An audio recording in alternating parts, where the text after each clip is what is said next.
नमस्कार दोस्तों, आपका स्वागत है इंस्पायर वाइब्स पर, जहां हम आपके लिए लाते हैं भगवान बुद्ध और भगवान कृष्ण की अनमोल सीख कहानियों के रूप में।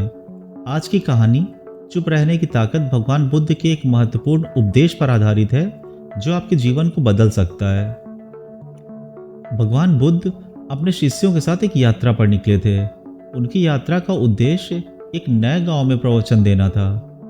इस यात्रा में बुद्ध के प्रमुख शिष्य आनंद भी साथ थे। आनंद बहुत ही जिज्ञासु और बुद्धिमान थे, लेकिन कभी कभी वे बिना सोचे समझे बहुत ज्यादा बोलते थे। एक दिन यात्रा के दौरान वे एक घने जंगल में पहुंचे। बुद्ध ने देखा कि आनंद बहुत बातें कर रहा है और बिना किसी विशेष कारण के अपनी राय व्यक्त कर रहा है। बुद्ध ने सोचा कि यह सही समय है आनंद को मौन की महत्ता समझाने का। अचानक बुद्ध ने अपनी यात्रा को रोका और सभी शिष्यों को एकत्रित किया। उन्होंने कहा, हम इस जंगल में कुछ समय विश्राम करेंगे। यहाँ हमें ध्यान और मौन का अभ्यास करना चाहिए। शिष्यगण आश्चर्यचकित थे, लेकिन उन्होंने बुद्ध की आज्ञा का पालन किया। सभी शिष्य ध्यान में बैठ गए और मौन रहने का संकल्प लिया। कुछ समय बाद आनंद ने देखा कि बुद्ध कुछ अनोखा कर रहे हैं। बुद्ध ने एक छोटे से पेड़ के नीचे बैठकर एक पत्थर उठाया और उसे ध्यान से देखने लगे। आनंद की जिज्ञासा बढ़ गई। वह सोचने लगा कि बुद्ध इस पत्थर को आखिर क्यों देख रहे हैं। उसने सोचा कि उसे बुद्ध से पूछना चाहिए, लेकिन फिर उसे बुद्ध की आज्ञा याद आई, मौन रहना। आनंद ने अपने सवाल को अंदर ही अंदर दबा लिया और ध्यान में लगा रहा। कई घंटे बीत गए और बुद्ध उसी पत्थर को देखते रहे। अंततः आनंद से रहा नहीं गया। उसने बुद्ध से पूछा, भगवान, आप इतने समय से इस पत्थर को क्यों देख रहे हैं? इसमें क्या विशेषता है?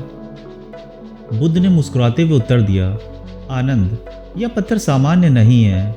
यह हमें एक गहरा संदेश देता है। जब तक तुम चुप नहीं रहते, तुम इसके संदेश को नहीं समझ सकते।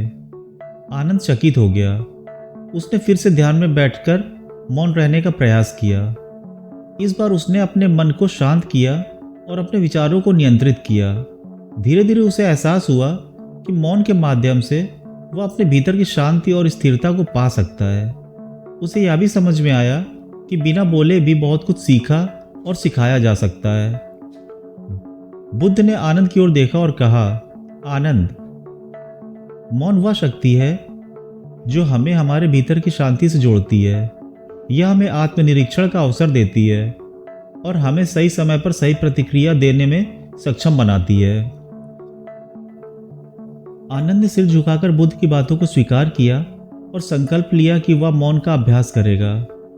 उसने महसूस किया कि चुप रहने से न केवल वह अपनी भावनाओं को बेहतर ढंग से समझ सकता है, बल्कि दूसरों की बातों को भी गहराई से सुन सकता है। इस प्रकार बुद्ध ने आनंद को चुप रहने की ताकत का महत्व समझाया और उसे आत्मज्ञान की शिक्षा में एक कदम और आगे बढ़ाया। आनंद ने यह सीख लिया कि मौन से हमें न केवल शांति मिलती है, बल्कि यह हमें आत्मज्ञान की ओर भी ले जाता है। दोस्तों, अगर आपको यह कहानी पसंद आई हो तो कृपया वीडियो को लाइक करें, शेयर करें और हमारे चैनल को सब्सक्राइब करें। साथ ही बेल आइकन दबाएं ताकि आप हमारी हर नई कहानी की सूचना प्राप्त कर सकें। धन्यवाद।